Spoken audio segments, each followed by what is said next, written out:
Dear student, आज का video semester 6 के स्टूडेंट के लिए है। सेमेस्टर 6 के स्टूडेंट के लिए CC13 यानी हिस्ट्री ऑफ इकोनॉमिक थॉट, जिसका एग्जामिनेशन शेड्यूल हुआ है आप लोगों का 28 सितंबर को। और इस पेपर में बहुत सारे स्टूडेंट का ये क्वेरीज है कि सर क्वेश्चन किस तरह से आएगा, क्या पढ़ना है, अभी तक कुछ क्लियर नहीं है। तो आइए आज के वीडियो में हम लोग डिस्कस करेंगे हिस्ट्री ऑफ इकोनॉमिक थॉट में कि इतने कम समय के मार्जिन में आप किस तरह के स्ट्रैटेजी से तैयारी करें ताकि आपका कोई भी प्रश्न नहीं छूटे। आइए हम लोग डिस्कस करते हैं।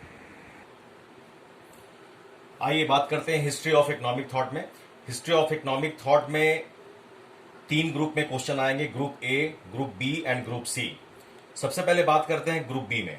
ग्रुप बी में जो भी क्वेश्चन रहेंगे वो शॉर्ट टाइप आंसर के रहेंगे और 2 घंटे के एग्जामिनेशन के शेड्यूल में आप लोगों को सिर्फ 3 क्वेश्चन ही करना है ग्रुप बी से, जिसमें हर एक क्वेश्चन का मार्क्स रहेगा 10 मार्क्स।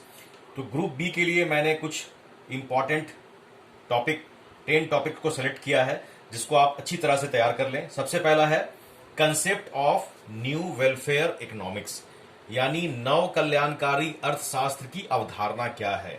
आपसे ये पूछा जा सकता है कि न्यू वेलफेयर इकोनॉमिक्स से आप क्या समझते हैं ग्रुप बी के लिए।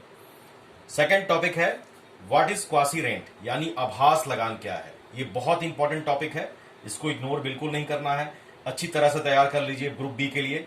उसके बाद है कंसेप्ट ऑफ कंज्यूमर सरप्लस, यानी उपभोक्ता की बचत से आप क्या समझते हैं, व्हाट इज कंज्यूमर सरप्लस। ये भी टॉपिक बहुत इंपॉर्टेंट है। फिर बात करते हैं व्हाट इज वेलफेयर इकोनॉमिक्स, यानी कल्याणवादी अर्थशास्त्र क्या है। तो ग्रुप बी में ये टॉपिक भी बहुत इंपॉर्टेंट है, इसको अच्छे से तैयार कर लीजिएगा। फिर नेक्स्ट टॉपिक है कंसेप्ट ऑफ मार्जिनलिज्म, यानी सीमांतवाद से आप क्या समझते हैं। यानी सीमांतवादी जितने भी अर्थशास्त्री थे उनके बारे में आपको थोड़ा बहुत एक समराइज वे में ये कंसेप्ट को तैयार करना होगा। ये टॉपिक भी बहुत इंपॉर्टेंट है। फिर देखते हैं economic thought of Gossen, Hermann Heinrich Gossen, इनका आर्थिक विचार क्या था, इसको संक्षेप में आपसे पूछा जा सकता है ग्रुप बी के लिए। फिर नेक्स्ट टॉपिक है जेवंस के आर्थिक क्षेत्र में क्या योगदान है, यानी जो इकोनॉमिक सेक्टर है उसमें क्या कंट्रीब्यूशन था जेवंस का, उसके बारे में आपसे पूछा जा सकता है। तो ग्रुप बी के लिए ये भी टॉपिक बहुत इंपॉर्टेंट है।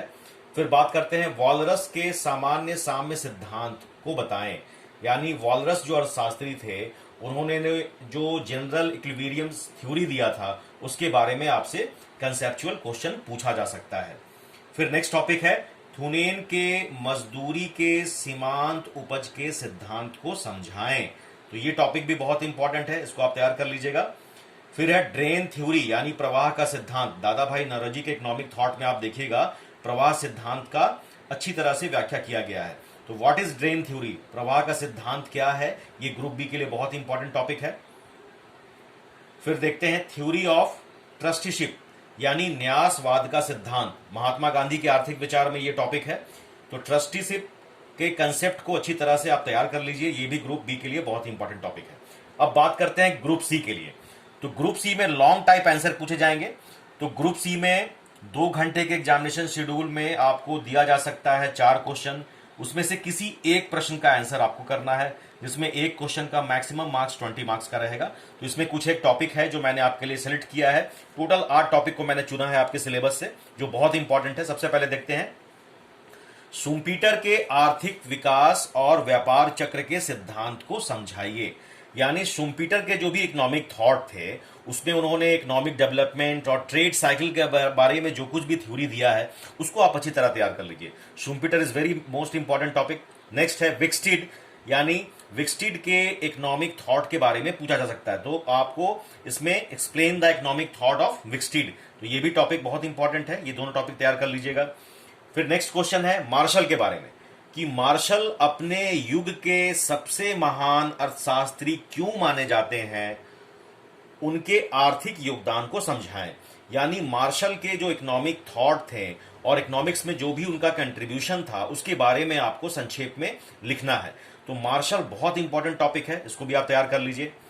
फिर नेक्स्ट टॉपिक है इरविंग फिशर, यानी इरविंग फिशर के आर्थिक विचारों को समझाएं। तो इरविंग फिशर के आर्थिक विचार क्या थे उसको आप अच्छी तरह तैयार कर लीजिए। नेक्स्ट टॉपिक है बॉम बेवर्क का सीमांत युगलों का सिद्धांत, यानी थ्योरी ऑफ मार्जिनल पेयर्स। ये बॉम वेवर का ये जो थ्योरी ऑफ मार्जिनल पेयर्स है, ये बहुत इंपॉर्टेंट टॉपिक है, ये भी ग्रुप सी के लिए। फिर नेक्स्ट टॉपिक है सीमांतवादियों का अर्थशास्त्र में क्या योगदान रहा है, समीक्षा करें। यानी सीमांतवादी वाले जितने भी अर्थशास्त्री थे उनके अर्थशास्त्र में क्या योगदान रहा है, उसकी समीक्षा करने के लिए आपसे पूछा जा सकता है। फिर देखते हैं महात्मा गांधी के आर्थिक विचारों की व्याख्या करें। यानी महात्मा गांधी के जितने भी इकोनॉमिक थॉट थे उनको आपको समराइज वे में लिखना पड़ेगा। नेक्स्ट टॉपिक है राणा डे के आर्थिक विचारों की व्याख्या करें। यानी महादेव गोविंद राणा डे के जो इकोनॉमिक थॉट थे उनको आपको अच्छी तरह से तैयार करना होगा। इसका आप एक स्क्रीनशॉट ले लें जितने भी स्टूडेंट हैं, और ये सारे टॉपिक को आप अच्छी तरह तैयार कर लें, क्योंकि 28 ऑफ सितंबर को आपका एग्जामिनेशन होने वाला है और 28 ऑफ सितंबर में आपके पास समय गिना हुआ ही है, आपके पास 6 या 7 दिन का समय है। तो आप अच्छी तरह अगर तैयारी करते हैं तो ये सारे टॉपिक जितनी अच्छी तरह से आप तैयार कर लेंगे आपका एग्जामिनेशन बहुत अच्छा जाएगा। और ग्रुप बी में जो भी टॉपिक मैंने अलॉट किया है, आप ग्रुप बी के टॉपिक को अच्छी तरह तैयार कर ले तो ग्रुप ए का भी मैक्सिमम पोर्शन कवर हो जाएगा। हिस्ट्री ऑफ इकोनॉमिक थॉट में राइटर यानी ऑथर एंड उनके बुक्स का एक सीरीज आता है, तो हर एक टॉपिक को सिलेबस से देखते हुए जितने भी आपको इंपॉर्टेंट कंटेंट पढ़ने हैं, उनके ऑथर क्या थे, उनके मेन बुक्स क्या थे, उनका एक चार्ट तैयार कर ले, क्योंकि 1 या 2 क्वेश्चन ग्रुप ए से निश्चित तौर पर पूछा जाएगा। तो wish you all the best 28 of सितंबर के लिए। Thank you.